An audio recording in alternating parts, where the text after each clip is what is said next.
Приветствую всех на канале Магия Песка. Мои дорогие любимые зрители, меня зовут Ольга, и сегодня для вас я сделаю отсыпочку на такую тему. Кто вас боится? Давайте посмотрим. Просто загадайте на себя, ни о ком, ни о чем не думайте, песочек все покажет сам. Я прошу высшие силы дать мне возможность ответить на все ваши вопросы и послать для вас только лишь самую важную, нужную и полезную информацию.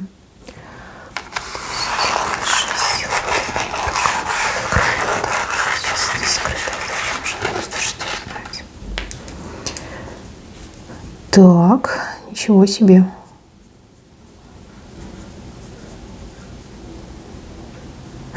Мои хорошие, отсыпочка общая. Имейте это в виду. Не забывайте. Чужое не берите, но и свое не пропускайте. Вообще вас показывают человеком, знаете, вот как роза, но роза с шипами. Шипы очень острые, и ни один человек уже укололся об вас. Ни один. И многие считают вас вообще какой-то роковой женщиной. Считают, что вы как губительница мужских сердец, потрошительница мужских, там, не знаю, жизней, да? Почему-то о вас именно так говорят.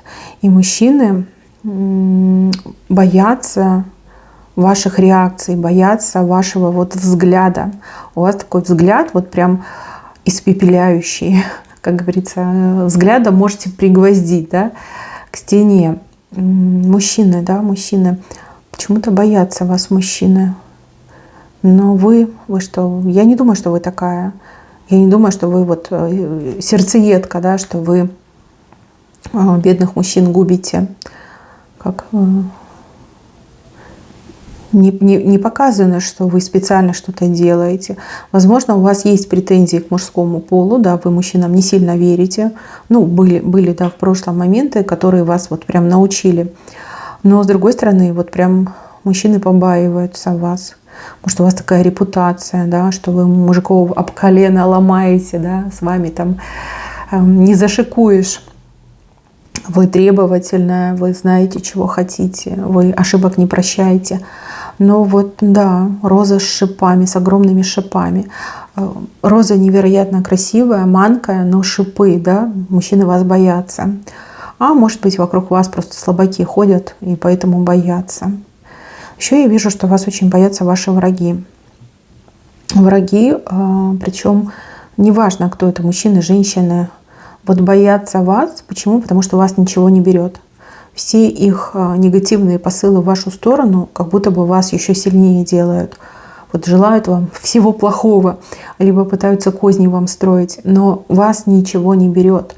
Вы все эти козни с легкостью обходите. Вы негатив как будто бы назад возвращаете. И ваши враги уже не знают, чего ждать, и не знают, как с вами бороться.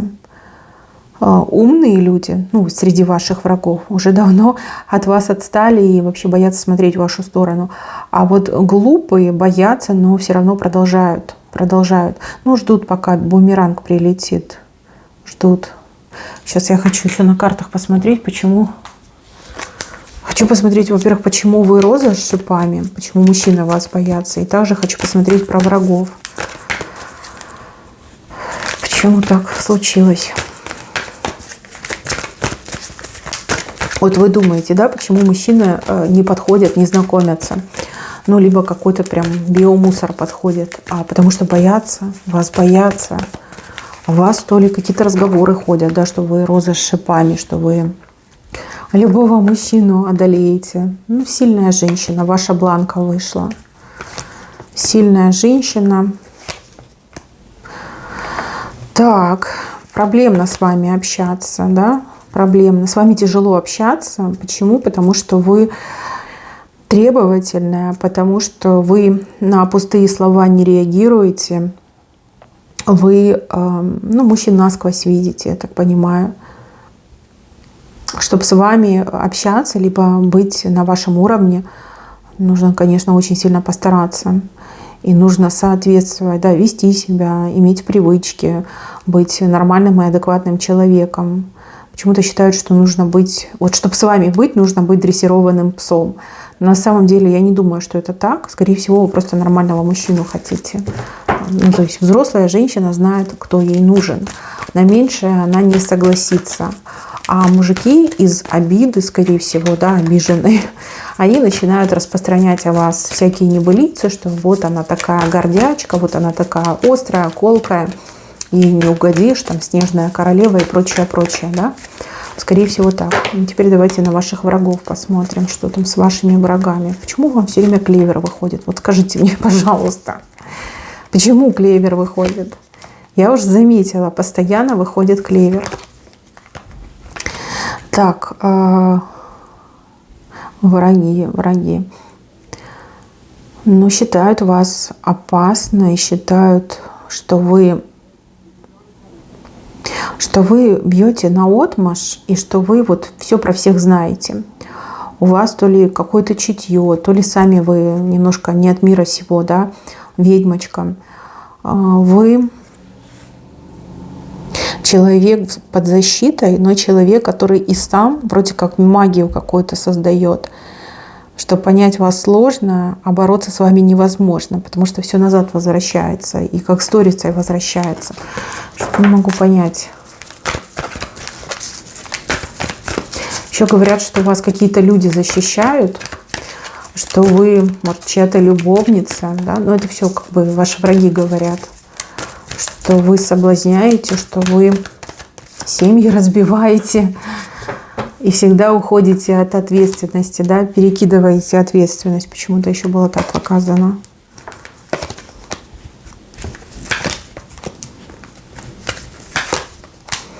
Ну, тут, скорее всего, сплетни говорят, да, говорят, что вы, опять же, вот мужчинам судьбу ломаете, что все, что у вас есть, вы там отобрали, нечестно нажили, что у вас какие-то связи, что вы там, ну, не знаю, чуть ли не чернокнижница, да, по ночам обряды, ритуалы проводите.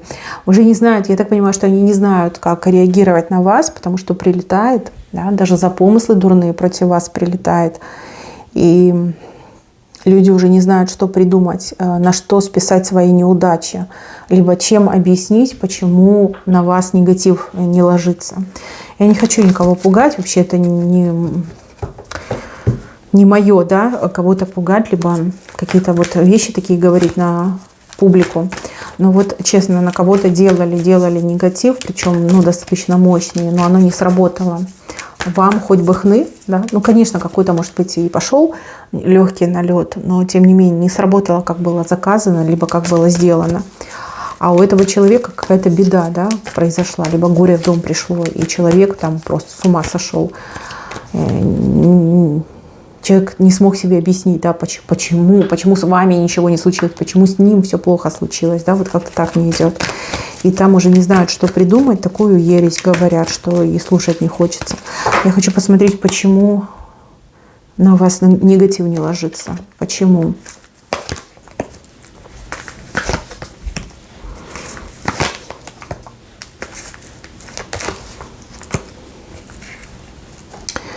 Опять мужчина вышел. Ну, смотрите, негатив на вас не ложится, он ложится на вас, но вы его как-то преобразуете, либо от себя откидываете.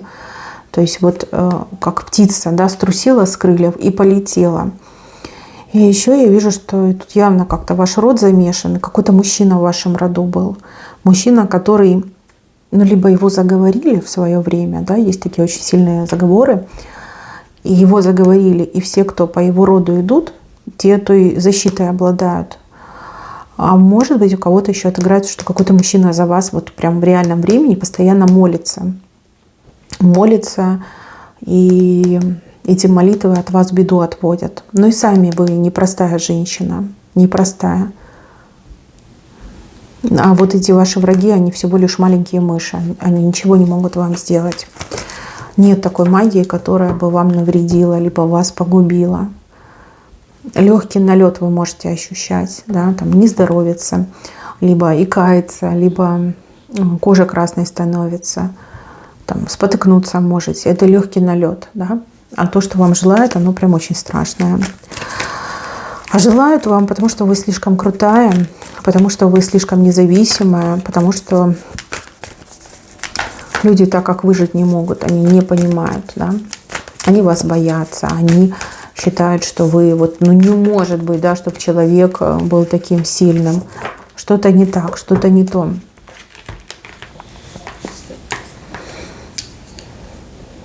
У кого-то вот в семье вас боятся, в семье. Смотрите, возможно, это ваш супруг, настоящий либо бывший. Боится он и вас, и вашей нервной системы, потому что вы можете вот настолько вот в моменте выйти из себя, либо такие резкие слова можете сказать, что ему прям наперед страшно становится. А еще очень страшно, что вы можете просто вот в один прекрасный момент собрать его вещи и выставить за порог и сказать: все, иди куда хочешь, да. И он знает, что вы назад не примете, что вы не простите, что если он вас потеряет, то никогда назад не вернет. Может быть, мужчина уже не раз испытывал ваше терпение, и вы ему конкретно так и сказали: еще раз, и все, и больше мы с тобой разговаривать не будем. Также у кого-то мужчина побаивается вас и того, что вы знаете. Возможно, вы что-то знаете про него, какой-то компромат, да? А возможно, вы действительно умеете угадывать, либо читать мысли, либо вы его так хорошо знаете, что у него не получается вас обмануть. Каждый раз, когда он пытается вас обмануть, вы такая: угу, а это что? А вот это что, да? И он такой: блин, откуда она знает? А кто ей сказал? Да, но никто не мог сказать, никто не знал, я один только знал. И ему прям так страшно становится, и он думает: господи, с кем я живу? Она же меня насквозь видит, да? Она же меня как открытую книгу читает. И вот в такие моменты у него прям ком в горле, и начинает немножко тремор идти по рукам и по ногам.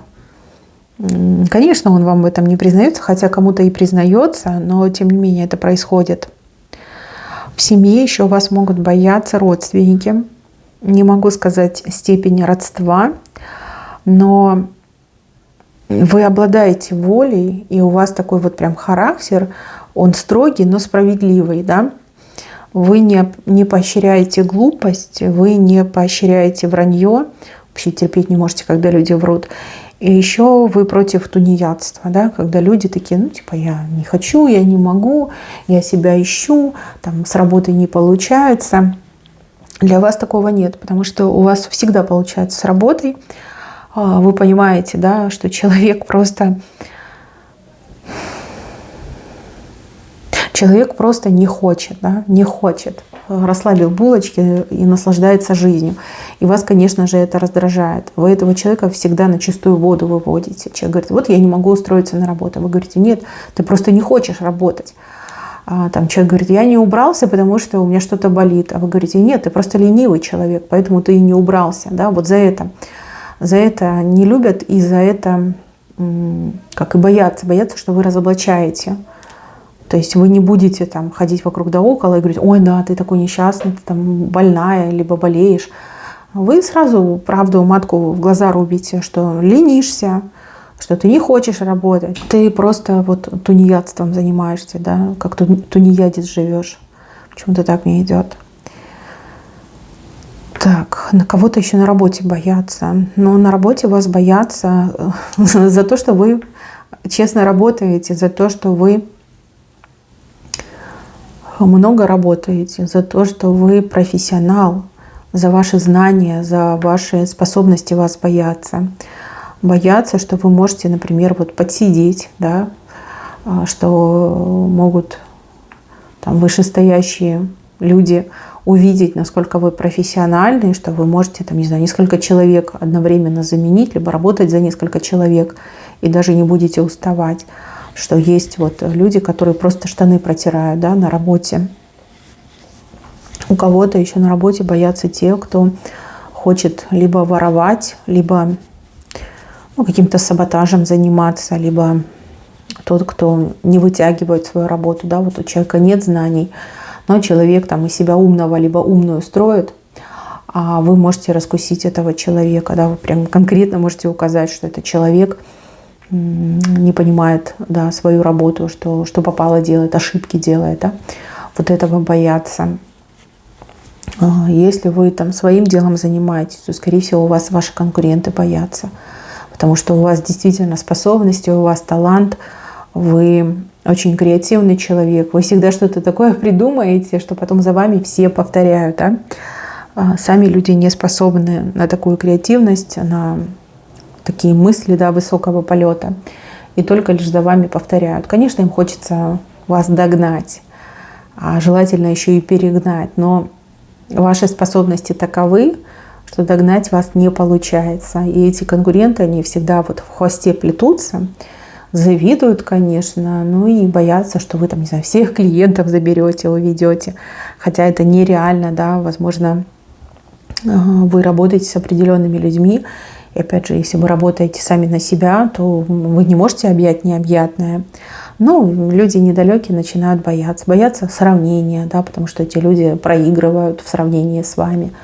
Возможно, даже сталкиваетесь с тем, что люди могут против вас какие-то сплетни распускать, либо какую-то негативную рекламу давать. Ну, есть такое, есть.